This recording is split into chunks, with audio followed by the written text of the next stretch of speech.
Very good morning to all, very good afternoon to all, very good evening to all, and very good night to all. आज आपण एका नवीन टॉपिकला सुरुवात करणार आहोत. त्या टॉपिकचं नाव आहे रेडिएशन. रेडिएशन म्हणल्यानंतर तुम्हाला सर्व काही आठवलं असेल आणि सर्व काही तुम्हाला माहीत असेल अशी आशा करतो आणि पुढच्या सिलेबसला आपण सुरुवात करूया. तर रेडिएशन म्हणजे काय, कंडक्शन म्हणजे काय तुम्हाला माहित असेल, कन्व्हेक्शन म्हणजे काय माहित असेल. तर रेडिएशन म्हणजे काय, हीट ट्रान्सफर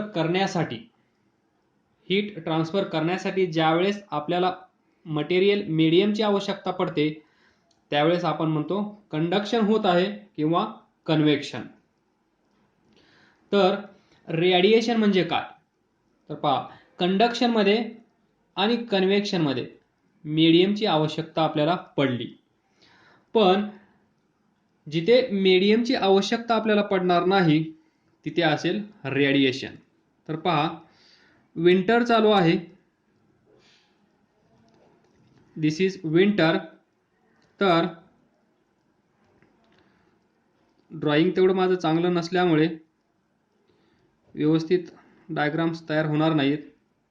तर पहा, इथे तुम्ही बसले आहात, थंडी वाजत आहे, थंडी लागत आहे, थंडी वाजत नसते, थंडी आहे असं फील होत आहे, सगळ्यात बेस्ट.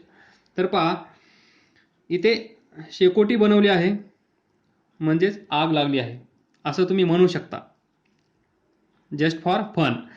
तर काय होईल, कंडक्शन, इथली हीट तुमच्यापर्यंत पोहोचवण्यासाठी मटेरियल मीडियमची आवश्यकता असते.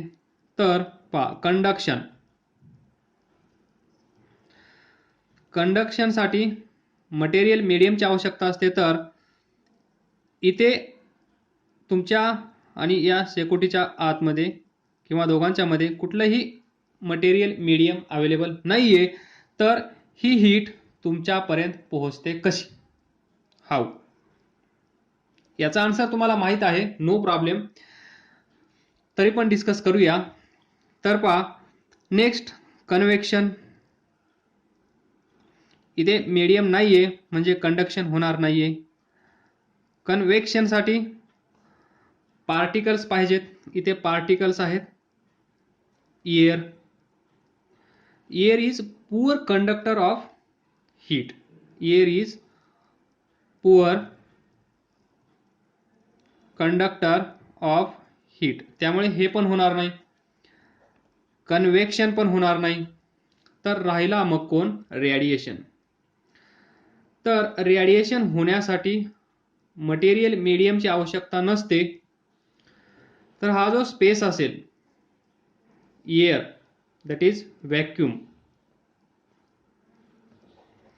त्यावेळेस काम करते ती रेडिएशन. म्हणजे इथली हीट पहा काय होईल, याच्यावरची जी एअर असेल ती काय होईल, हिटेड होईल, गरम होईल, आणि गरम झाल्यामुळे ती वरती चालली जाईल. वरती गेल्यानंतर इथली शेजारची हवा इथे येईल, या गरम हवेची जागा घेईल, परत ती गरम होईल, परत वरती चालली जाईल, परत दुसरी हवा येईल, अशा प्रकारे ही सायकल सुरू राहील. याचा अर्थ ही हवा गरम झालेली म्हणजेच एअर तुमच्याकडे येणार नाही. दस इथे कंडक्शन काम करणार नाही, कन्व्हेक्शन पण काम करणार नाही. तर राहिला हाच, म्हणजे हाच काम करत असणार. तर vacuum, no medium is required to transfer heat from one place to another place. इथून इथे घेऊन जाण्यासाठी कुणाला, हीटला किंवा हीट एनर्जीला मीडियमची आवश्यकता नसेल त्याला आपण म्हणतो रेडिएशन. तर या ठिकाणी विंटरमध्ये जी आपल्याला हीटची गरज आहे ती हीट कोणापासून भेटत आहे, रेडिएशन. त्याचप्रमाणे second example, this is sun, this is earth. तर इथून हीट रेडिएट केली जाईल, हीट येईल आपल्या अर्थपर्यंत. अर्थवर आपण कुठेतरी असले असू, बरोबर ना. मग हीट येईल, आपल्याला भेटेल. तर ही हीट इथून इथे येते कशी ना. इथे मीडियम आहे, म्हणजेच तुम्हाला माहित आहे हे काय आहे, व्हॅक्यूम. इन शॉर्ट व्हॅक्यूम म्हणजे नो मीडियम. तर मग ही हीट इथे येते कशी, तर ती कशी येते, by radiation mode. By radiation mode. स्पीडमध्ये पहा, काही प्रॉब्लेम नाही. रेडिएशन मोड ने हीट ट्रान्सफर केली जाते, म्हणजेच मीडियमची आवश्यकता नसल्यानंतर जो मोड असतो तो मोड म्हणजे रेडिएशन मोड.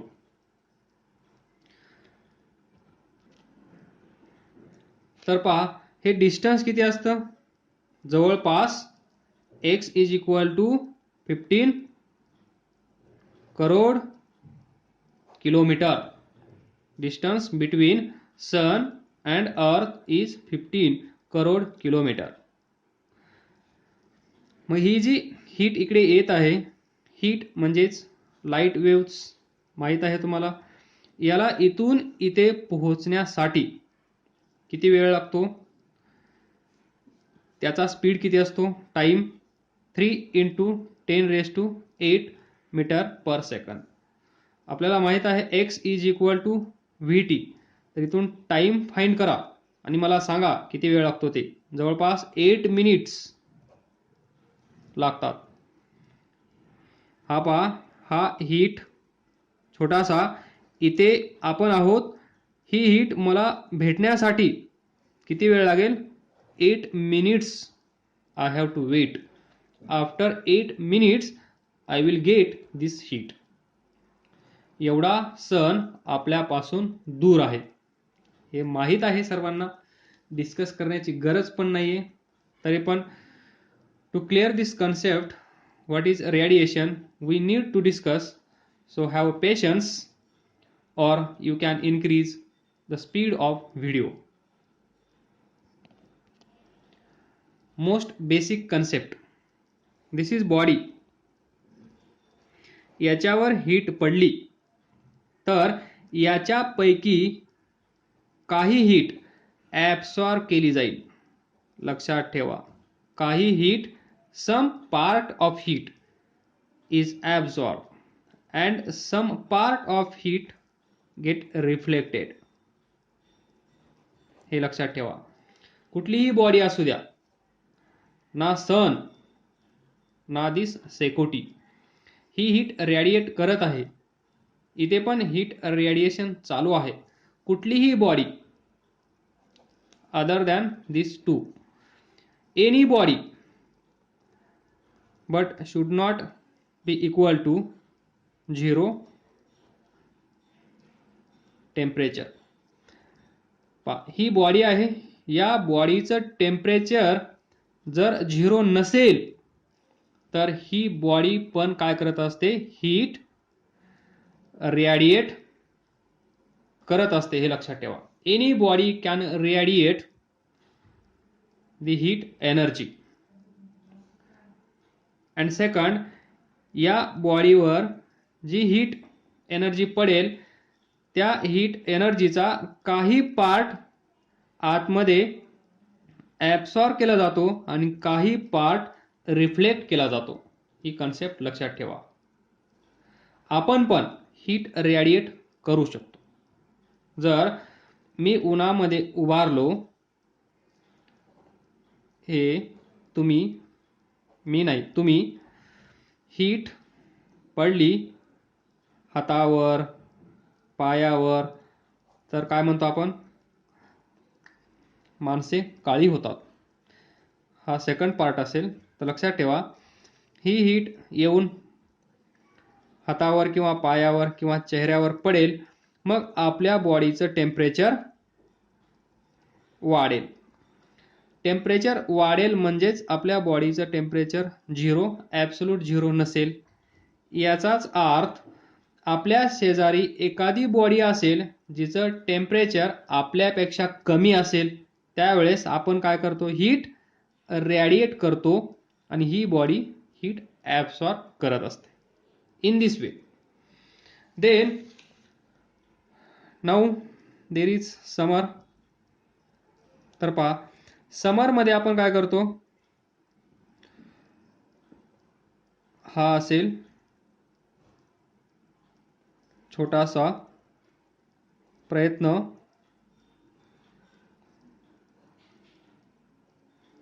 एक हात मोठा एक छोटा झाला, सॉरी, हा असेल शर्ट. तर समरमध्ये आपण शर्टचा कलर कोणता यूज करतो? समरमध्ये ब्लॅक और व्हाईट, व्हाईट म्हणजेच लाईट कलर.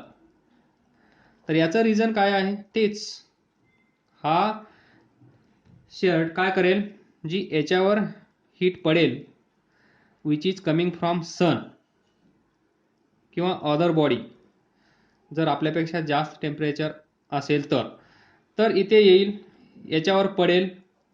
मग आपल्याला माहीत आहे हीट कुठल्याही मटेरियलवर पडल्यानंतर काय होतं, हीट ॲब्सॉर्ब केली जाते. पण हा लाईट कलर जो असतो, तो हा लाईट कलर हीट ॲब्सॉर्ब किती करतो? कमी. त्यामुळे आपण लाईट कलरचे कपडे समरमध्ये यूज करतो. वेअरॅज इन विंटरमध्ये हीटची गरज आहे, त्यावेळेस काय करतो आपण, तोच शर्ट पहा,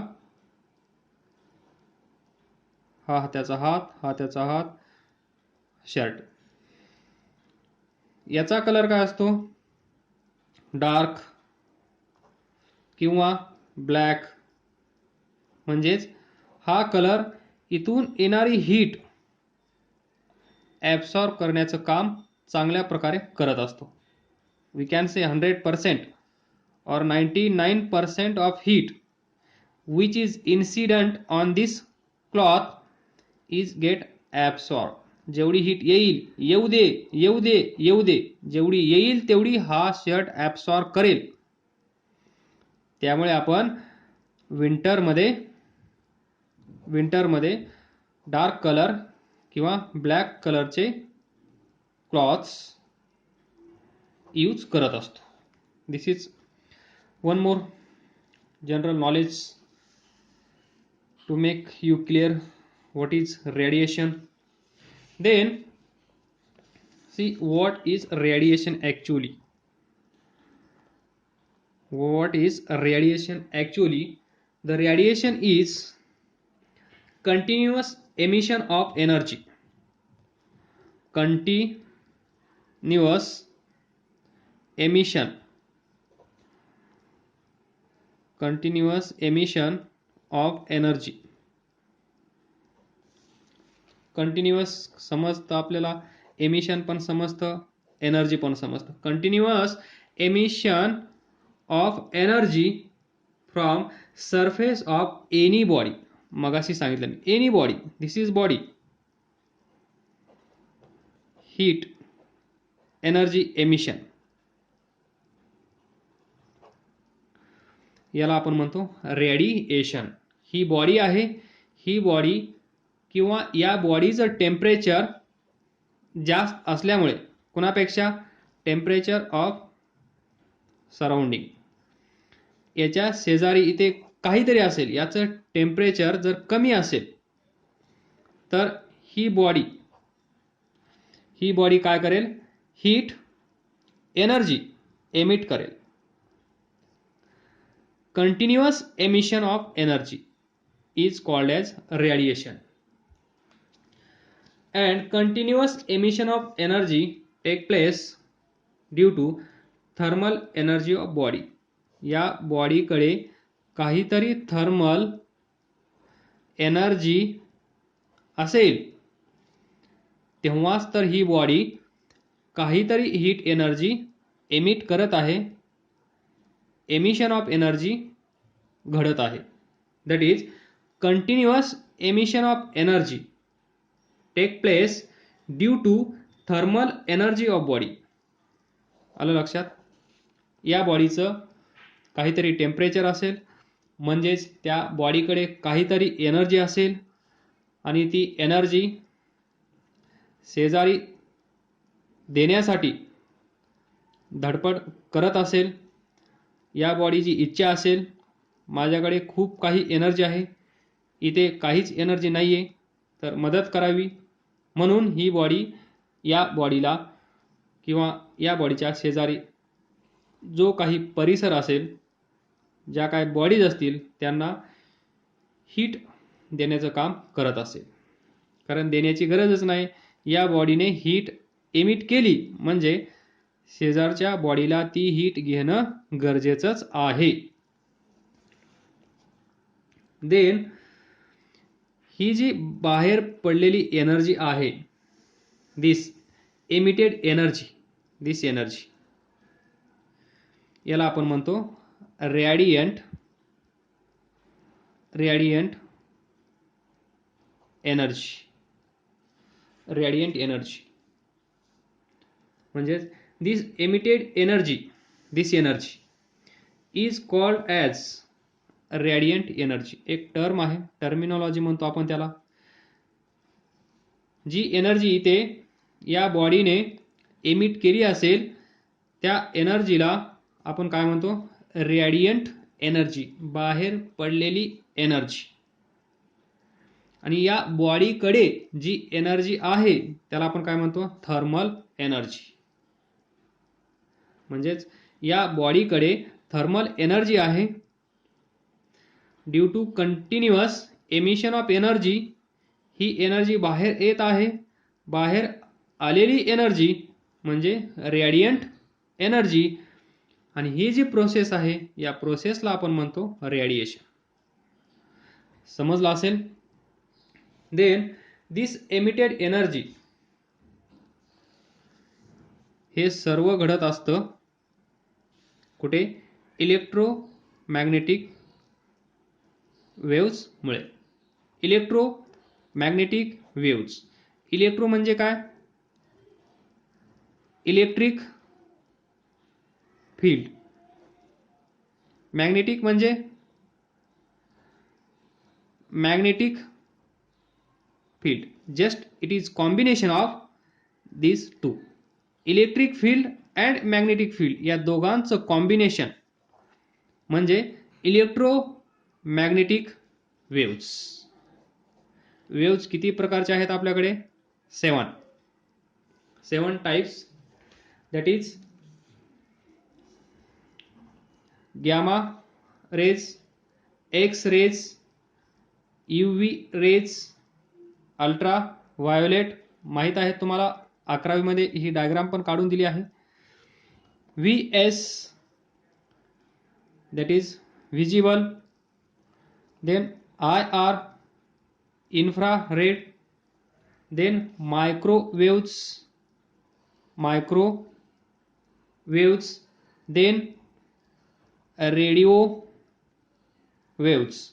1, 2, 3, 4, 5, 6, 7. These are 7 types of electromagnetic waves. याच्यामध्ये आपण कुठे असतो? Visible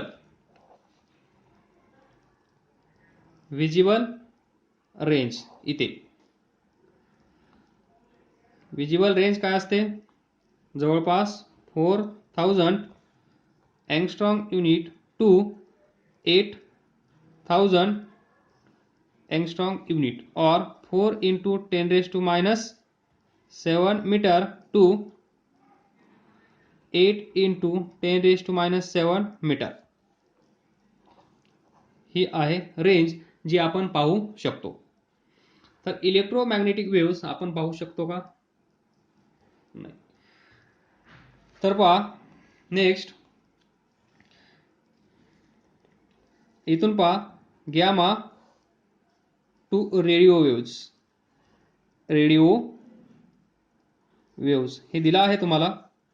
gamma to radio waves इथून इकडे जात असताना वेवलेंथ इन्क्रीज होते आणि इथून इकडे जात असताना फ्रिक्वेन्सी एफ किंवा एन डिक्रीज होते. हा इन्क्रीज झाला तर हा डिक्रीज झालाच पाहिजे, हे पण तुम्हाला माहीत आहे. तर मग गॅमा आणि रेडिओ वेव्हच्या मध्ये हे असते एक्स रेज, त्यानंतर UV rays, IR, microwaves, radio waves आणि याला आपण म्हणतो विजिबल रेंज किंवा विजिबल लाईट. याची रेंज असते एवढी. हा जो रेडिएशन आहे, radiation is fastest mode of transfer of heat.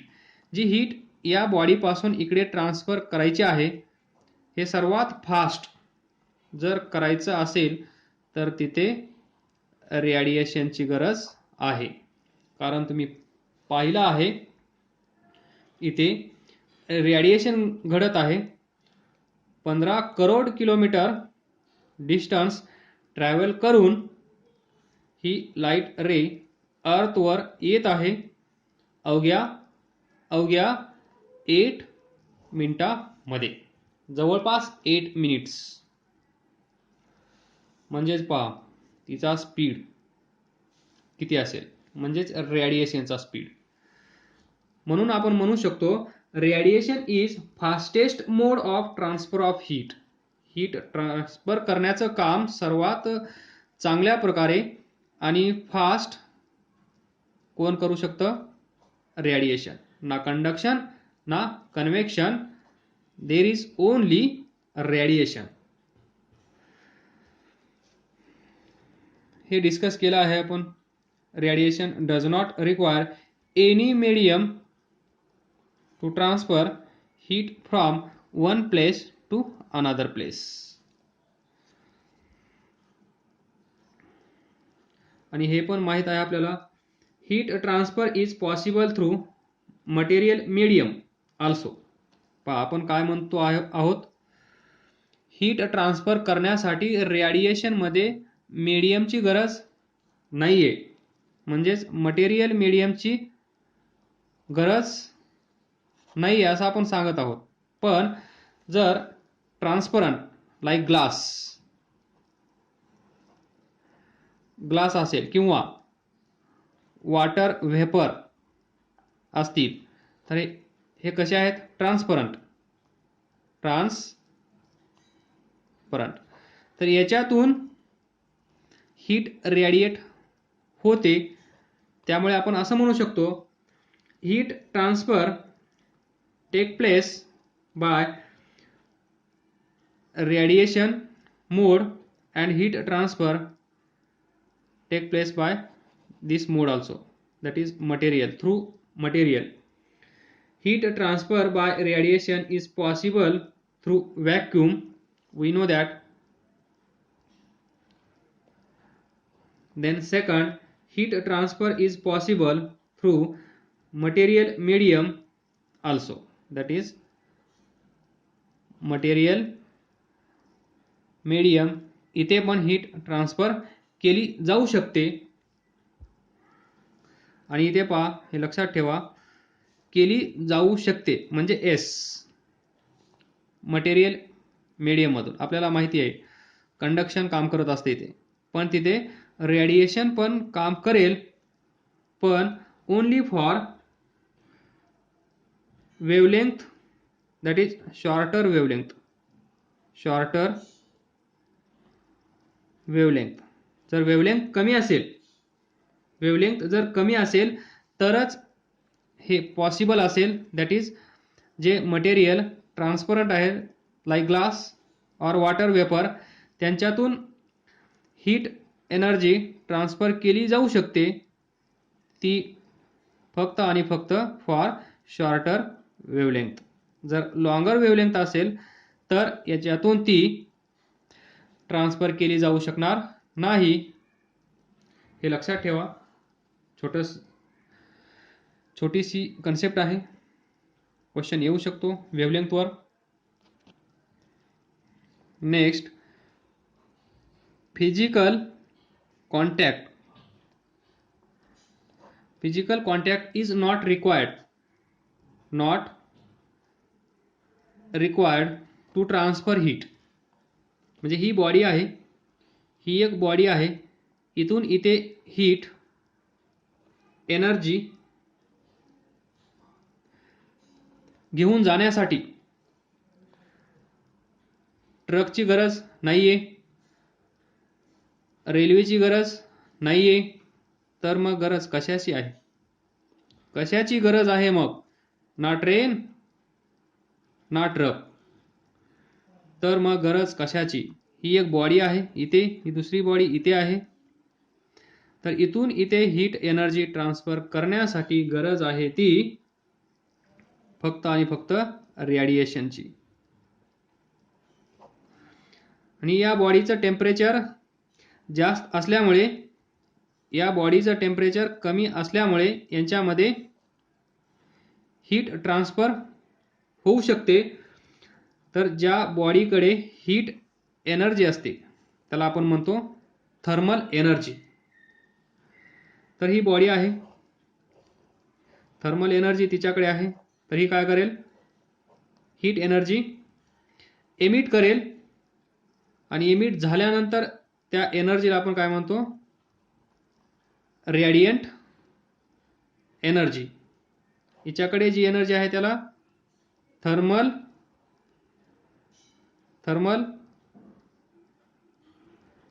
Energy. Body इथे असेल इलेक्ट्रो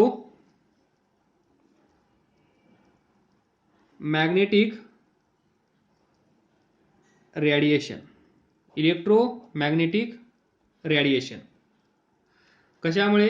या बॉडीचं टेम्परेचर असेल हाय, सराउंडिंग टेम्परेचर असेल लो. High to low. माहित आहे याच्या पुढे काय होईल. दॅट इज, हे डिस्कस करण्याच्या पाठीमागचा हेतू होता physical contact is not required to transfer heat energy from one place to another place. इथून इकडे हीट घेऊन जाण्यासाठी आपल्याला ट्रकची आवश्यकता नाहीये, किंवा रेल्वेची आवश्यकता नाहीये, किंवा रॉयल एनफील्डची आवश्यकता नाहीये. आपल्याला आवश्यकता आहे ती basic concept, that is radiation. आणि रेडिएशन, एखादी बॉडी ज्यावेळेस हीट एमिट करत असते, हीट रेडिएट करत असते, त्यावेळेस त्या बॉडीकडे जी एनर्जी असते त्या एनर्जीला आपण म्हणतो थर्मल एनर्जी. कारण या पण बॉडीने कुठून तर एनर्जी ती घेतलेली असते. त्यानंतर ती सराउंडिंगला देत असते. सराउंडिंगचं टेम्परेचर लो असल्यानंतरच असं होईल. अदरवाईज ही बॉडी आहे, हिचं टेम्परेचर जेवढं आहे तेवढंच टेम्परेचर या बॉडीचं असेल तर ही बॉडी याला देणार नाही. ही बॉडी म्हणेल तुझ्याकडे भरपूर काही आहे, मी तुला देऊ शकत नाही. मग या बॉडीला म्हणेल हिच्याकडे कमी आहे, हिला देईल. In this way. नेक्स्ट छोटीशी कन्सेप्ट. तर पहा, हा एक सरफेस आहे आणि हा एक सरफेस आहे. हा स्मूथ आहे, हा रफ आहे. रफ सरफेस, स्मूथ सरफेस, याच्यावर हीट आली, याच्यावर पण हीट आली. तर कोणता सरफेस हीट एनर्जी जास्त ॲब्सॉर्ब करेल? हा की हा? थिंक. तर पहा, हा रफ सरफेस आहे. ही heat, that is electromagnetic waves आली, या सरफेसवर इथे पडली, त्यानंतर तिचं रिफ्लेक्शन होईल, इथे जाईल, परत इकडे जाईल, परत इकडे जाईल, परत इकडे जाईल. झूम करतो एवढा पोर्शन. तर पहा, ही आली, इथे पडली, रिफ्लेक्शन, त्यानंतर इकडे आता हे चुकीचं असेल, थोडंसं इकडे जाईल, याच्यावर जाईल, परत इकडे येईल, परत इकडे येईल, म्हणजे most of the heat, most of heat incident on it, जेवढी हीट या सरफेसवर पडली आहे त्यापैकी मोर दॅन 99% हीट इथे ॲब्सॉर्ब केली जाईल. कारण या सरफेस, हा जो सरफेस आहे याचा एरिया पहा कसा आहे, जास्त. एरिया जास्त आहे म्हणजेच हीट याच्यावर जास्त पडेल आणि हीट जास्त ॲब्सॉर्ब केली जाईल. Due to multiple reflection also we can say that, or due to having more surface area here. इथे पहा, जी हीट आली जर ती रिफ्लेक्ट झाली तर परत कधी येणारच नाही. इथे रिफ्लेक्शन झाल्यानंतर ती शेजारच्या सरफेसवर जाऊन पडेल आणि ती परत ॲब्सॉर्ब केली जाईल. एरिया पण जास्त आहे आणि ह्या इन्क्लिनेशनमुळे मल्टिपल रिफ्लेक्शन होतील आणि ते तिथेच ॲब्सॉर्ब केली जातील. पण इथे सरफेस स्मूथ पण आहे, आली गेली काम खतम. त्यामुळे rough surface are good absorber. Rough and dark surface are good absorber of heat energy, and here smooth surface are good reflectors.